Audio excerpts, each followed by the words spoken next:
برابر کی حکومت ہے. اور پھر اس کے بعد آپ کے رہنماؤں نے کشمیر میں نعرہ لگایا کہ گلگت والوں کو لاہور چاہیے یا کراچی. تو گلگت والوں نے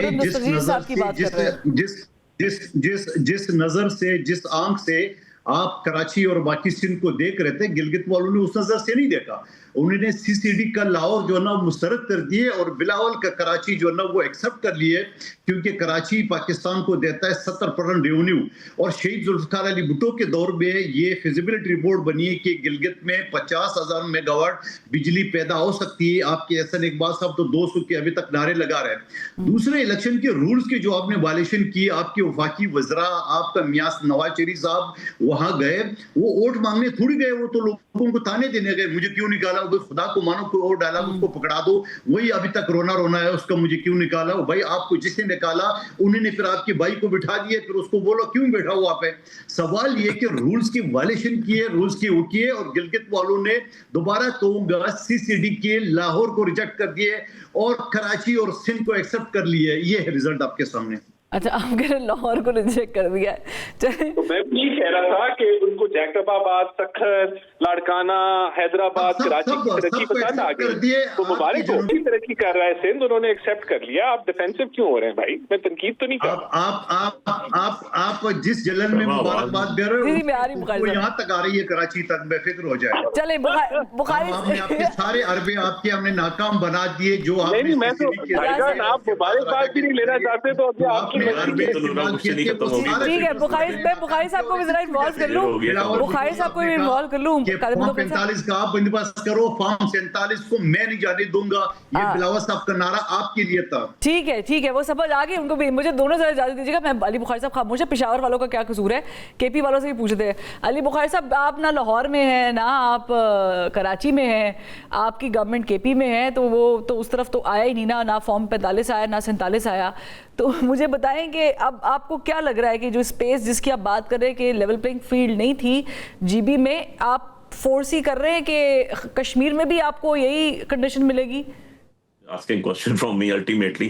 دیکھیں پروا, بڑی سمپل سی چیز ہے. ہم تو پٹوار کے لوگ ہیں نا, تو ہمارے یہاں ایک میں نے ورڈ پہلے یوز کیا تھا آپ کے شروع میں ہی, جب آپ نے پہلا کوشچن مجھ سے کیا تھا, نورا کشتی. واٹ از نورا کشتی؟ بیسیکلی نورا کشتی یہ ہوتی ہے کہ آپ رنگ کے اندر جو مین اسٹیک ہولڈر ہے, جو چیمپئن ہے, اس کو ہاتھ پاؤں باندھ کے رنگ سے باہر بٹھا دیتے ہیں اور ایک ریفری کھڑا کر دیتے ہیں اور ایک کو نیچے لٹاتے ہیں, ایک اوپر لٹائے, کہتے ہیں 1 2 3 تم جیت گئے ہو بھائی, that's it. So same thing was happened in G B. Actually issue کیا ہے؟ ایشو سمپل سی یہ ہے کہ آپ کو نعرہ, ہمارا تو نہیں تھا یہ, لیکن جن کا نعرہ تھا لیول پلینگ فیلڈ کا, جن کا نعرہ تھا ووٹ کو عزت دو, جو کہتے ہوتے تھے مجھے کیوں نکالا, انہوں نے ان سب چیزوں کو ایک تابوت میں بند کر کے اس میں آخری کیل ٹھونک دی. Because they are not a political people. ان کو جمہوریت پہ یا جمہور کے اوپر ان کو اعتماد ہی نہیں ہے. ایشو کیا آ رہا ہے آج کشمیر کا ایشو ہو, کسی بھی ملک میں ہمارے, اگر آپ چلے جائیں ملک کے حصے کے اندر, تو پرابلم آ رہی ہے fair, free and transparent election کے. میں حیران ہوں کہ ابھی آپ نے دیکھ لیا, قادر بھائی نے بڑی ڈیٹیل سے پنجاب کی بات بتا دی, سی سی ڈی کی, بلوچستان کے اوپر رانا صاحب نے بات بتا دی, انہوں نے کیا کہا, کشمیر کے اوپر بھی دونوں نے ڈسکشن کی. بڑا سینسٹیو ایشوز ہوتے ہیں, آپ نے اپنے ملک کو اکٹھا کر کے رکھنا ہے اور سینسٹیو جگہوں پہ بڑا ٹیکنیکلی, لیگلی اور لوگوں کو ساتھ لے کے چلنا ہوتا ہے. کیا یہ جو حکومت بیٹھی ہوئی ہے اس کے خلاف, یہ سو کالڈ حکومت کے خلاف کوئی احتجاج کرے گا تو سب سے پہلے یہ اس کو ڈکلیئر کر دیں گے کہ یہ جو ہے کل عدم تنظیم ہے. کیا ٹی ایل پی کے ساتھ ہوا, ہمارے ساتھ کیا ہو رہا ہے؟ جو آپ کے خلاف احتجاج کرے گا, اور اگر احتجاج کرنا بھی, میں رانا صاحب کا سن رہا تھا, اچھے خاصے ماشاءاللہ ڈیسنٹ آدمی ہیں, پڑھے لکھے آدمی ہیں, وہ کہہ رہے تھے جو احتجاج کرے گا اس کے خلاف ہو جائے گا. بھائی احتجاج تو میاں نواز شریف نے بھی کیا تھا جب یہاں سے نکلا تھا, جی ٹی روڈ سے گئے تھے لاہور, مجھے کیوں نکالا. احتجاج تو محترمہ بینظیر بھٹو شہید نے لانگ مارچ کیا تھا 1993 کے اندر, گورنمنٹ ٹاپل ہوئی تھی. احتجاج تو نواز شریف نے کیا تھا, ٹرین مارچ کیا تھا. ٹی ایل پی کا آپ نے ذکر کیا, ٹی ایل پی نے آپ کے بھی دور حکومت میں روزوں میں احتجاج کیا تھا. سر میں وہی عرض کر رہا ہوں, ہمارے دور میں بھی رہی, ہمارے دور میں مریم صاحبہ جو ہیں وہ لاہور سے نکلی فروا اور اسلام آباد میں آئی, ان کو کسی نے واٹر کینن نہیں مارے, ان کو کسی نے جو ہے رانا صاحب آپ سے کچھ کہہ رہے ہیں, آپ سے علی بخاری صاحب, ان کو کسی نے پرچے نہیں دیے, ان کا کسی نے واٹر ویز بند نہیں کیے, کھدائی نہیں کی, ان کے اوپر کسی نے بھی جو ہے وہ چناب برج، اٹک برج کوئی بھی بند نہیں کیا. اسی طرح جو ہے جب بلاول صاحب کراچی سے آئے تھے تو اسلام آباد آئے تھے مہنگائی کے خلاف پی ڈی ایم کے دور میں، کتنے پرچے ہوئے، کتنے لوگوں کو ان کو ہم نے اٹھایا، کتنوں کو جیل میں ڈالا، کیا کیا. ایشو یہ نہیں ہے، ایشو یہ ہے، ایشو یہ یار بات کو میں بات پوری کر لوں اگر وہ یہ ایشو یہ ہے کہ آپ کے 38 پروگرام جو میں نے ان کے منسٹرز کو سنا اپنے ساتھ پروگرامز کے اندر کہ 38 ان کے جو پوائنٹ آف ایجنڈا تھے، جو ان کا کوڈ ہوا تھا اس کے اندر آپ 38 کے 38 پڑھ لیں ذرا، ان میں سے کون سا ایسا تھا جو اینٹی اسٹیٹ ہے، اینٹی اسٹیبلشمنٹ ہے، اینٹی کسی ادارے کے ہے، اینٹی پاکستان ہے. اگر انہوں نے بات کی تو فیئر فری ٹرانسپیرنٹ الیکشن کی بات کی، آپ کی 12 سیٹیں باہر سے چلی جاتی ہیں، وہ کہتے ہیں جی ہماری حکومت مونوپولیٹ ہو جاتی ہے، جو لوگ ہم بیٹھے ہیں باہر سے جتا کے آ جاتے ہیں، یہ سارے لوگ بیٹھے ہیں، کراچی میں بھی ووٹیں ڈلتی ہیں، اسلام آباد میں بھی ڈلتی ہیں، ہمیں نہیں پتا کیسے ڈالے جاتی ہیں. تو ایشو یہ آ گیا کہ جی بی کا الیکشن ہو فروا، یا اسلام آباد کا الیکشن ہو، یا پاکستان کا الیکشن یا کشمیر کا ہو، فیئر فری ٹرانسپیرنٹ الیکشن نہیں ہوں گے، نو ہائیبریڈ نظام، ملک ترقی نہیں کر سکتا. ایک میں نے ابھی جو آپ کو بات کہی تھی نا پہلے کہ معاشیت جس کو آپ اکانومسٹ کی بات کرتے ہیں، $1 2022 سے لے کے آج تک پاکستان میں نہیں ہے 4 سالوں میں انویسٹمنٹ کے لیے. چیک کر لیں اس کو. اور آپ نے جو ٹیکسز کی بات کی، پاکستان دنیا کا واحد ملک ہے جہاں 167 روپیز لیوی لگی ہوئی ہے. ہمارے ساتھ ایک ہمسایہ ملک ہے 13 روپے پیٹرول مہنگا کیا، بنگلہ دیش نے 18 روپے مہنگا کیا. دنیا کی مہنگی ترین بجلی پاکستان کے اندر ہے، دنیا کی مہنگی ترین آپ کا جو گیس پاکستان کے اندر ہے. اور گاڈ سے کیا کر رہے ہیں آپ کے پاس ذریعہ گورنمنٹ چلانے کے پاس انکم کہاں سے ہے؟ آئی ایم ایف کے علاوہ پیسے کہاں سے آتے ہیں؟ بجلی، پیٹرول اور گیس، اس کے علاوہ ہے کیا آپ کے پاس؟ ملٹی نیشنل کمپنی 45 چھوڑ کے جا چکی ہیں. کہتے ہیں غلط کہہ رہا ہے علی بخاری. یعنی آپ کہہ رہے ہیں کہ جتنی آمدنی کی جا رہی تھی پی ڈی ایم کے دور سے اب تک وہ ویسا ہوئی نہیں ہے. آپ کی بات کا کچھ راز صاحب سمپل سی چیز ہے، اس میں میں نے کوئی بات ایسی نہیں کی جس میں آپ کہیں کہ یار یہ کوئی میں نے خالی پی ٹی آئی. رانا صاحب wants to add something, آپ کو کچھ کہنا چاہ رہے ہیں علی صاحب کہ یار آپ لوگ اپنی نورا کشتی کرتے کرتے ملک کو کہاں لے کر وہ جا چکے ہیں؟ کون سی جمہوریت کا آپ پرچار کر رہے ہیں؟ کون سے آپ اچھی خاصی چارج شیٹ علی بخاری صاحب آپ کی. راز صاحب کوکلی دیکھیں اس کا تو بڑا سمپل سا جواب ہے. آپ پی ٹی آئی سے کوئی اور بیانیہ ایکسیپٹ تو کر نہیں سکتے کیونکہ پی ٹی آئی خود اداروں پہ حملہ آور ہوئی. 9 مئی کو انہوں نے جلاؤ گھراؤ کیا، فوجی تنصیبات کے اوپر حملہ آور ہوئے. تو یہ تو بغاوت چاہتے تھے اس ملک کے اندر. پھر آپ نے دیکھا کہ جب بھی یہ باہر نکلتے ہیں جلاؤ گھراؤ کے علاوہ اور توڑ پھوڑ کے علاوہ ان کو کچھ نہیں آتا. تو یہ تو موب مینٹالٹی میں بلیو کرتے ہیں. ان کو موقع ملا تھا کہ جب وہ صدر آئے ہوئے تھے بیلاروس سے تو یہ اسلام آباد پہ حملہ آور ہو گئے اور پہلی دفعہ ٹیئر گیس اور ساری چیزیں لے کے ان کی کوشش تھی کہ ہم اسلام آباد پہ قبضہ کر لیں گے. انہوں نے کے پی کے کی صوبے کی جتنے وسائل تھے استعمال کیے. تو یہ تو یہی کہیں گے، یہ تو انہی چیزوں کو پروموٹ کریں گے کہ جس سے انارکی پھیلے گی. دیکھیں بات چیت میں تو پھر بتا رہا ہوں کہ یہ تو وہ جماعت ہے جو جمہوری بات کرتی ہے، لیکن نیشنل اسمبلی کی قائمہ کمیٹیز تو انہوں نے استعفیٰ دیا ہوا ہے، باہر بیٹھے ہوئے ہیں. ہاں جی، بغیر ان کے چل رہی ہے کمیٹیز. ہاں ان کو تو جمہوریت ان کے لیے یہ ہے کہ سڑکیں بند کر دو، صوبے بند کر دو، رستے بند کر دو. لیکن وہ علی بخاری صاحب کا سوال رانا صاحب آپ سے یہ تھا، میں چاہوں گی کسی اور پروگرام میں بھی آپ لوگوں کو موضوع کیا جائے تاکہ کھل کے اس پہ بات ہوئی. وہ یہ تھا کہ اس کے بعد پھر آپ لوگوں نے کتنی ترقی کی، اور یہ کوشچن شاید کسی بھی عام پاکستانی کا بھی ہے کہ پی ڈی ایم کی گورنمنٹ سے اب تک آپ لوگوں نے کہاں کیسے کیسے فائدہ جو ہے پہنچایا، کتنی انویسٹمنٹ ملک میں آئی ہے. لیکن میرا بہت شکریہ، رانا احسان افضل صاحب موجود تھے، قادر مندوخیل صاحب، علی بخاری صاحب، تینوں کا بہت شکریہ. پروگرام کا وقت ختم ہو گیا، کل ملاقات کرتے ہیں. اللہ حافظ.